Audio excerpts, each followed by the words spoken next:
এটা আমাকে অত্যন্ত তৃপ্তি দিয়েছে।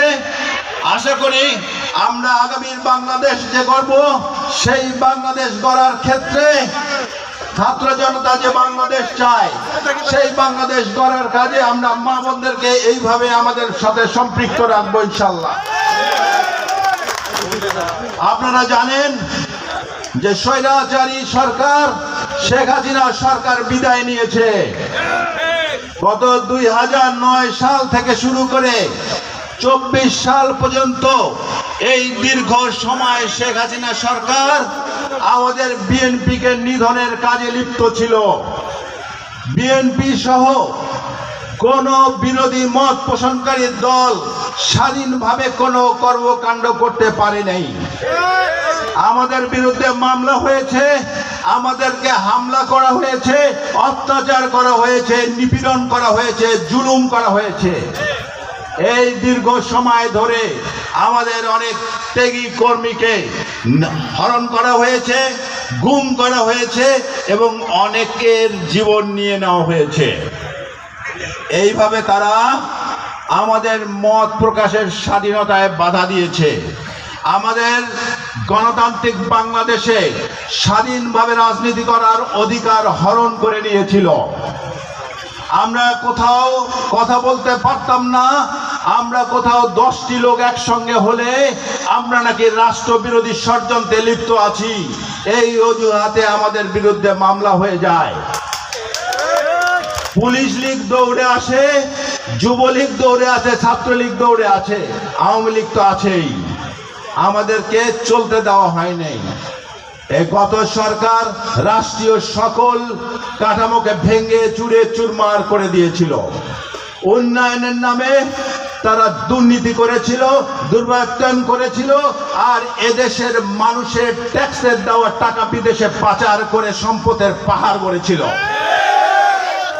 এই গত সরকার দেশের রাষ্ট্র প্রতিষ্ঠানগুলোকে ধ্বংস করেছিল, নির্বাচনী প্রক্রিয়াকে ধ্বংস করে দেওয়া হয়েছিল। দেশে কোনো নির্বাচন ছিল না।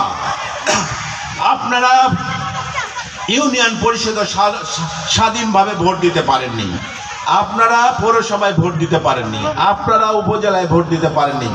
আর জাতীয় নির্বাচনের কথা তো বাদই দিলাম। 14 সালে একটা নির্বাচন হয়েছিল যেখানে 154 জন 154 জন বিনা ভোটে নির্বাচিত হয়েছিল সংসদ সদস্য। আমাদের এলাকায় একজন সংসদ সদস্য ছিলেন জনাব মোতাহার হোসেন সাহেব। ওনার বিরুদ্ধে একজন প্রার্থী ছিলেন এরশাদ সাহেব। উনি সংসদে দম্ভ করে দাঁড়ায় বলতেন যে এরশাদ সাহেবের নাকি উনি জামানত বাজেয়াপ্ত করেছিল। আপনারা ভোটে কি এরশাদ সাহেবকে দেখেছিলেন? বিনা ভোটে নির্বাচিত হয়ে সংসদের মতো পবিত্র জায়গায় দাঁড়িয়ে উনি মিথ্যা কথা বলতেন। এরপরে 18 সালে একটা নির্বাচন হয়েছিল। সেই নির্বাচনে আমি প্রার্থী ছিলাম। আপনাদের সামনে আসতে পেরেছি? কোন জনসভা করতে পেরেছি? দিনের ভোট রাতে হয়ে গিয়েছিল। এখন আমার কাছে অনেক ভাই আসে, অনেক স্কুল কলেজের হেডমাস্টাররা আসে, ভাই আমি অমুকখানে পুলিং অফিসার ছিলাম, আমি অমুকখানে অ্যাসিস্ট্যান্ট প্রিজাইডিং ছিলাম, অমুকখানে আমি প্রিজাইডিং অফিসার ছিলাম। 1 ঘন্টা ভোট হয়েছে ভাই, 386টা ভোটের মধ্যে 342টা ভোট আপনার ধানের শীষের, আর বাকিটা ছিল নৌকার। কিন্তু গণনাতে সেটা দেওয়া হয়নি, উল্টায় দিয়ে 342টা নৌকা করা হয়েছিল আর বাকি কটা ধানের শীষকে দেওয়া হয়েছিল। এই সব নির্বাচনী খেলা, তামাশা তামাশা, মস্করা, জনগণের সঙ্গে মস্করা। এরপরে একটা 24 সালে নির্বাচন হয়েছে, আপনারা দেখেছেন। আমি আর ডামির ভোট হয়েছিল, আওয়ামী লীগ ভোট। আমি বলি একজন আওয়ামী লীগ আর একজন নৌকা লীগ, কে এরকম ছিল না? সে ভোটও আপনাদের মতামতের, মানুষের মতামতের প্রতিফলন ঘটেছে? ঘটেনি। মানুষ তো ভোট ত্যাগ করেছে, মানুষ তো ওই ভোট দামি ভোটে ভোট দিতে যায়নি। আমরা সারাদিন ধরে সাংবাদিকদের প্রতিবেদন দেখতেছিলাম। এই যে এখানে আছে এল নিউজ প্রতিবেদন, বিভিন্ন ভোট কেন্দ্রে যে আমাদেরকে লাইভ দেখাচ্ছিল, আমরা দেখতেছিলাম ভোট কেন্দ্রে কোনো মানুষের লাইন নেই। কিন্তু যখন গণনা হয় তখন দেখি লক্ষ লক্ষ ভোট। এটা জিনবুদ এসে ভোট দিয়েছিল মনে হয়, তাই না? ভোট কেন্দ্রে সারাদিন লোক নাই, গণনায় ভোট পাওয়া যায় লক্ষ লক্ষ। তা এইরকম নির্বাচনী ব্যবস্থাকে তারা এভাবে ধ্বংস করেছিল। একটা প্রতিষ্ঠান ছিল দুর্নীতি দমন কমিশন। আমি সবসময় বলি এটা বিএনপি দমন কমিশন ছিল। বিএনপির মানুষ কবে কি করেছিল তার জন্য দুর্নীতি দমন কর্মকর্তারা ব্যস্ত ছিল, সেই দুর্নীতি ধরার জন্য। কবে?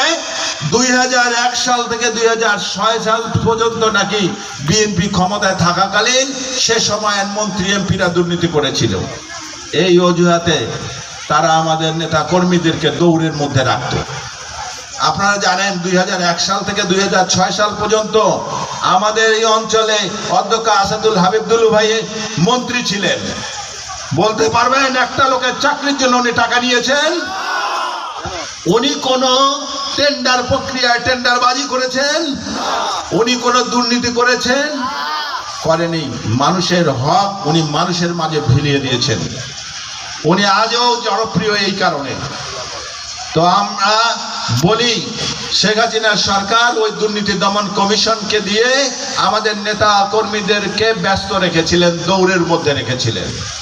একটা পাবলিক সার্ভিস কমিশন ছিলেন যেখান থেকে প্রথম শ্রেণীর কর্মকর্তার চাকরি পাওয়া যায় প্রতিযোগিতামূলক পরীক্ষার মাধ্যমে।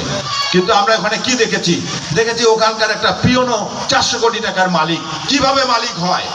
প্রশ্নপত্র ফাঁস করে মালিক হয়েছে। এই জন্য যাদের মেধা আছে, যাদের যোগ্যতা আছে তারা চাকরি পায় নাই। ওই দুর্নীতি দমন কমিশনের লোকজনকে ঘুষ দিয়ে প্রশ্ন আউট করে সেখানে চাকরি নিয়েছে। ঠিক তেমনি ভাবে পুলিশ লিখতে পুলিশকে ব্যবহার করেছে। দলীয় কর্মীর চেয়ে খারাপ অবস্থা। পুলিশের মধ্যে মানুষকে দমনের মানসিকতা। পুলিশ হবে মানুষের সেবক, সেই পুলিশকে মানুষের বিরুদ্ধে লেলিয়ে দিয়ে, বিশেষ করে বিরোধীদের বিরুদ্ধে লেলিয়ে দিয়ে তারা পুলিশ লিগে পরিণত করেছিল।